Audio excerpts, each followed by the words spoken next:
Greetings, beautiful people. Okay, so I'm sure that you saw the title of this and what this is going to be about.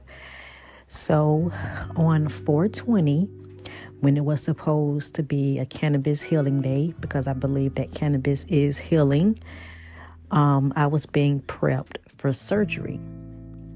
So on April 11th, I'm not sure if y'all heard the last segment, the Willie Lynch letter, but I had just blurted out that I found out that I was expecting again. And I also put it, on my Facebook page, which I even talk about that later.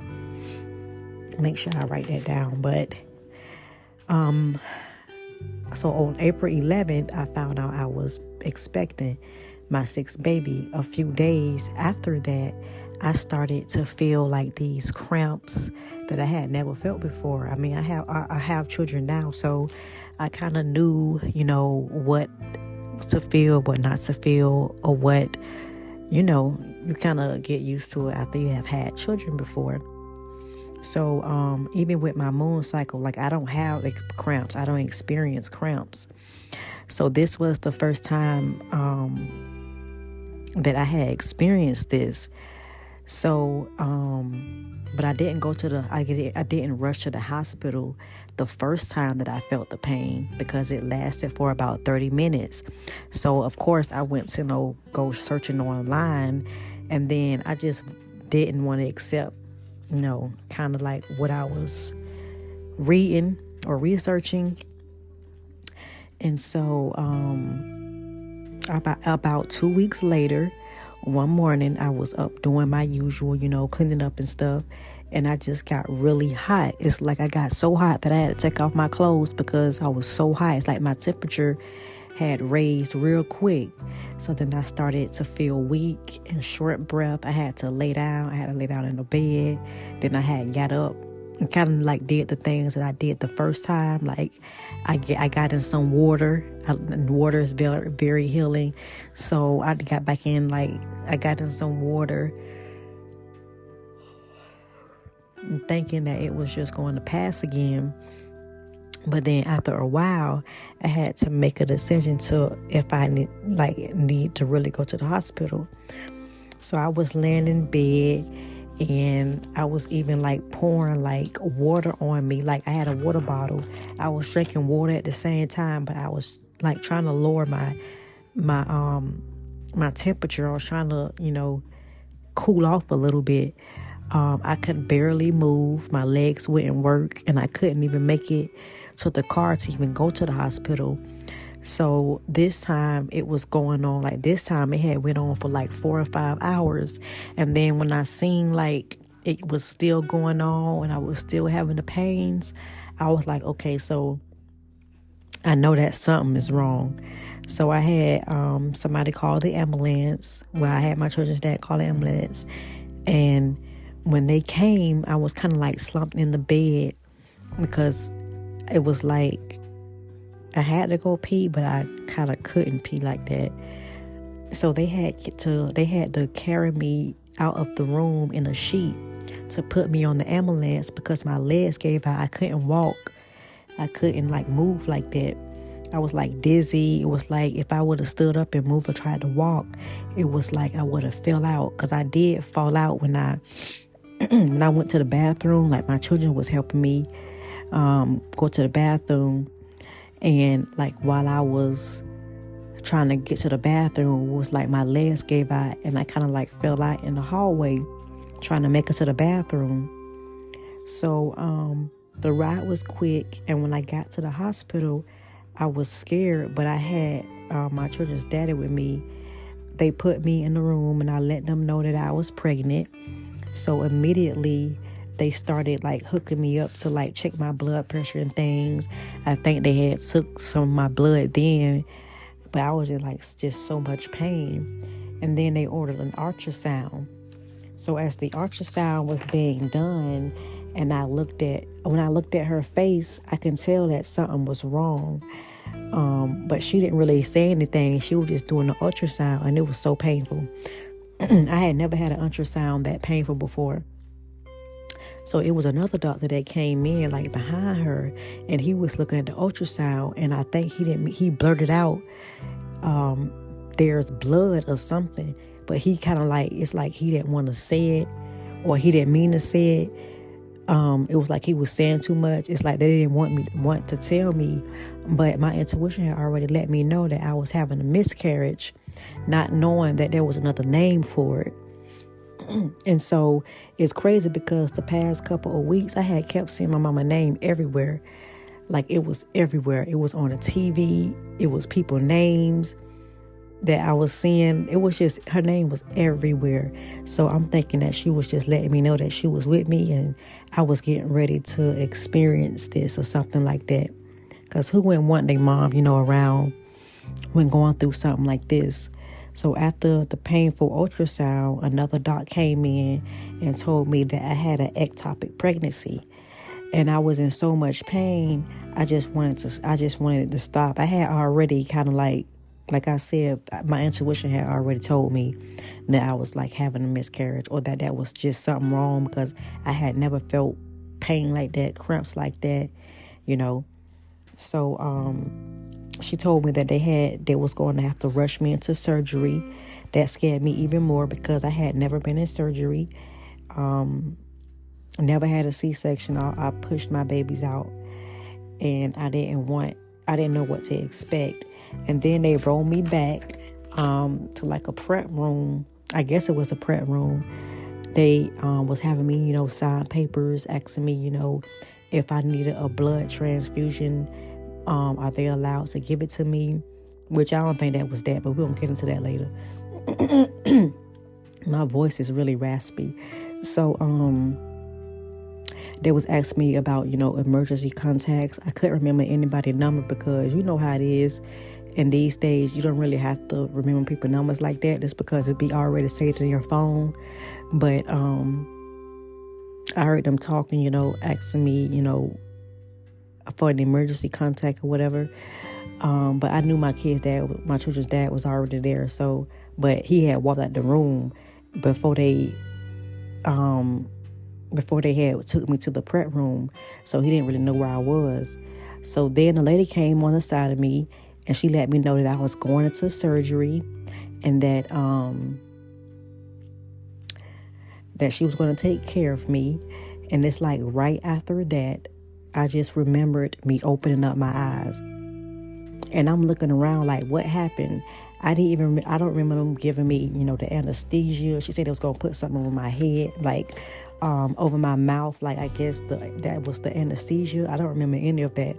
It was like a snap of the fingers. It was like she came and talked to me.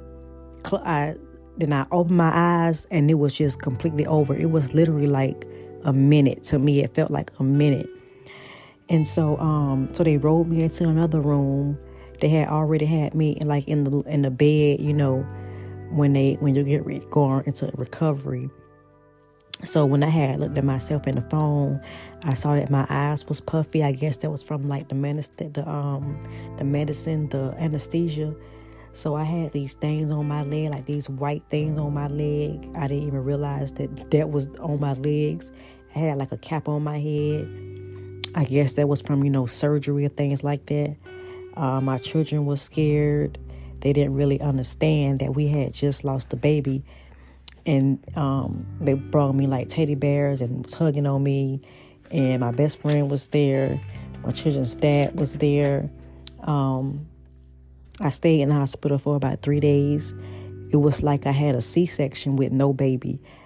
So I cried a lot because who wouldn't, It don't matter how small the baby is. Once you find out you're pregnant, you get attached. So I never wanted a C-section. And just to have to go through a C-section and like it was kind of like a birth, but there was no baby was even more difficult. The doc that did my surgery came in to explain to me that, I had lost about 2 quarts of blood and that they had no idea where the ectopic embryo had gone because when she, I guess, opened my stomach up, she said it was a lot of blood, but she didn't know where the ectopic went. She was like that, It was the most unsatisfying because my fallopian tubes were fine. They still removed the one where the embryo had grown there, or I guess it ruptured, or where it got stuck. She said that maybe it went through or shot out or something like that because they just couldn't find out where it went at. I had been researching it, and all I found was that sometimes there are no physical indications. I had to have like 4 shots of MTX, which is, they had to, like it was 2 shots, like probably like a day after I got out of surgery, like in my buttocks. And I had to go back to the hospital. Like I've been back to the hospital probably like 3 times after that, just for them to check, my HTC levels. But the MTX, it makes sure that the residue of the pregnancy is completely gone. Like the MTX shots helps to bring down the HCG, which is the hormone that is detected when you're pregnant. It's what the pregnancy tests go by when like you doing it with urine. Like when I took the pregnancy test, it was kind of like one whole full line, and the second line was kind of faint. I had never had that happen before, but I had went, and told them when I went to go get the actual date and everything like that, they were taking they didn't really say anything, but I guess you don't really know because there was no ultrasound done or anything like that.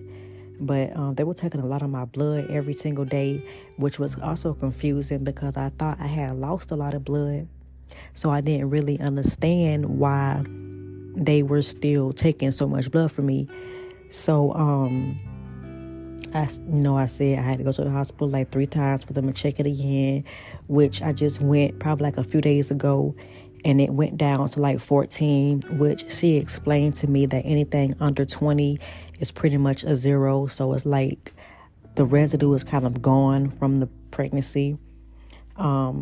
So I had been doing like some research and everything about ectopic pregnancies because I'm so confused about, what caused it, and different websites say different things. But I noticed that ectopic pregnancies, when I was researching ectopic pregnancies, has risen since the 1970s with 4.7% to 19.7% in 1992.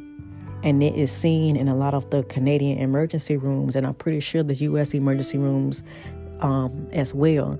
I'm just wondering what caused the shoot in it being so high.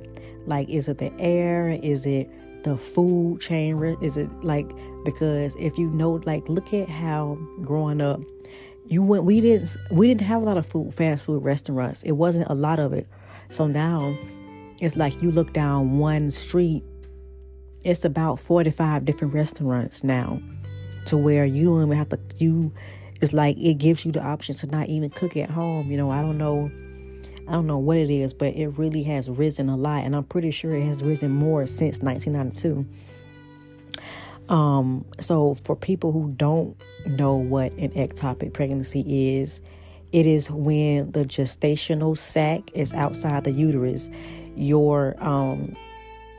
The embryo is supposed to reach to the uterus, to your uterus, and that's where the baby grows. That's where it expands and stretches your uterus and things like that.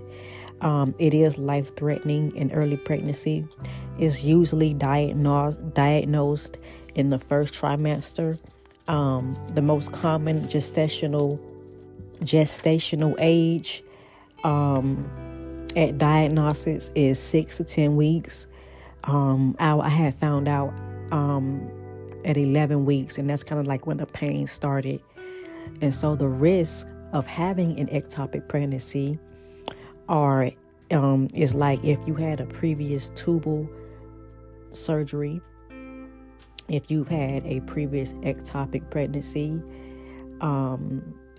if you had a history of infertility, a history of chlamydia or gonococcal cervicitis,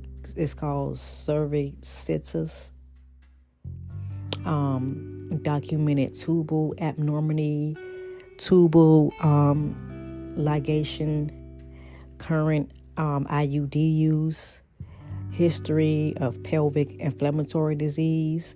And I found these, I researched this from the PubMed Central. It's one of the websites that I use for my classes when I'm doing research and when I'm doing my papers. And I just kept asking what caused it, and all she kept telling me was that it was one of those things that happened. Because every time I went to the hospital, or like pretty much every time she came in, I asked her, what is really, because I didn't have any of these things that it said the risk of having one. So that's why I was confused. She was like, my fallopian tubes was fine. They both were fine. They still took out the area, the fallopian tube where I guess it ruptured at. I'm thinking that it ruptured. I've been going over my the discharge papers where it tell you why you was in, where you came in, and things like that. But I don't know. Like, I don't know what,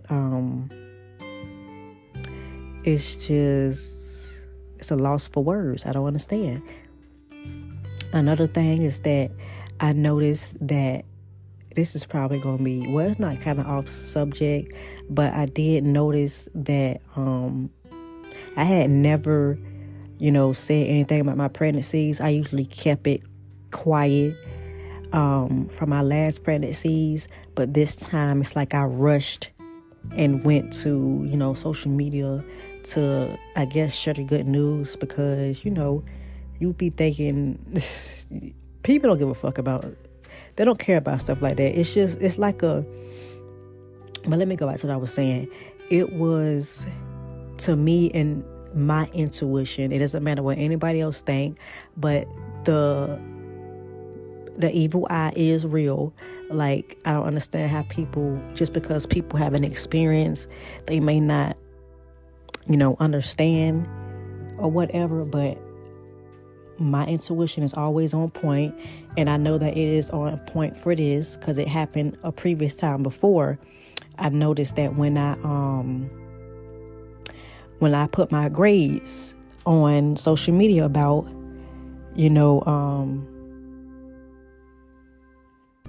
when I went to,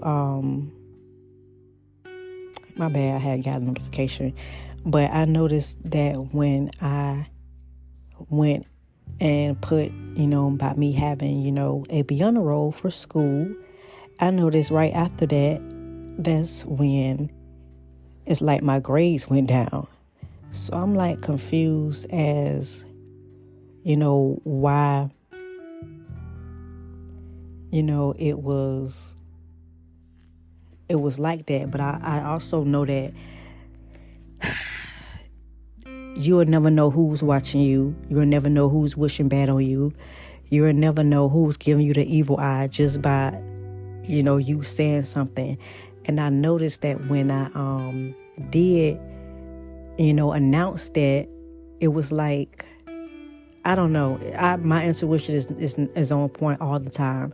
So I'm not finna doubt that. But all my message is, be careful what you put your personal business on social media. You never know who be watching you. You never know who have these bad intentions towards you or just want you to fail, just because I've seen it so many times. And like I said, it has happened before. And I'm sure people have noticed that I haven't shared, my grades or anything like that. And since I have not, it has, it has changed. But evil eye is very real. Keep your personal life off social media, your relationships. That I'm glad I have this podcast to where people want to listen, they can listen. If not, they don't have to. But on these platforms and on these apps, you don't know who be sitting back watching you. You don't know what people's intentions are. People just get on there to watch, and probably get on there to watch to make sure your life ain't going, just to make sure, trying to find out things or trying to see where you at or trying to see what's bad happening going on, things like that. But I don't care if nobody else believes that. I definitely believe it. I definitely think the evil eye is real. And that's just what it is. But I didn't want to go off topic and say and do all that. But this is probably why it hasn't been a month yet. My stitches haven't completely resolved yet. They're almost there. But I do a lot. Of course, I'm a mother. I have to keep doing my motherly duties. So maybe that's why I still hurt a little bit. Oh, another thing too. They had prescribed me like some narcotics, oxycodone, and I took that thing for like a day, and it just made me feel worse than what I was. It made me feel drowsy. I was noticing that my chest was hurting a lot, like from even taking it. And then I had started researching it and seeing what it really was. And I'm not trying to get addicted to no medication. And then they had me taking some other medication, like some constipation. It was like in order for me to take the oxycodone, I had to take these big constipation pills. And I do not like taking medication. I don't like taking pills. It's hard to swallow. I don't like it. And I just feel like the hospital just is not, it's like a revolving door. They'll give you something that'll send you right back to the hospital, because I know that those oxycodone pills was going to affect me if I would have kept taking them.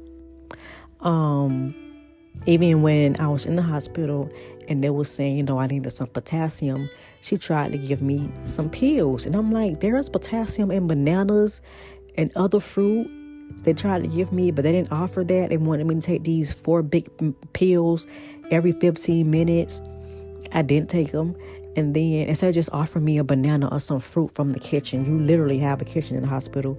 But then they wanted me to take iron pills. And I love spinach. There's iron in spinach and poultry and things like that. But that wasn't offered either. And I was just noticing little things. And it just was even the more reason of why I am in alternative medicine. Because you don't have to give and prescribe all of these medications when you can get it from fruit or vegetables, or sometimes even meat. Like, you don't have to prescribe these medications, because it's going to send you right back to the hospital. You're going to rack up more medical bills. It's going to give you more medical issues. So I stopped taking those, and I had just started drinking some red raspberry tea, which is good for your uterus. And it was kind of helping my pain a little bit. But then when I did have pain, I did take like some Tylenol, which I only took that for about 2 days. And then I just stopped taking it because I don't like taking medication. I feel like there are other alternative ways that you can, heal yourself and not have to be addicted to medication. But that's all I kind of wanted to say. I didn't want to make this freaking long. It took me a while to even come talk about it, because it just literally just happened. I only been at the hospital for about 3 weeks. But I guess I'm going to still kind of research ectopic pregnancies, because it's just happening so much, a lot lately. It's just happening like too much, a lot lately. And it's just running rampant. I'm not sure what the freak.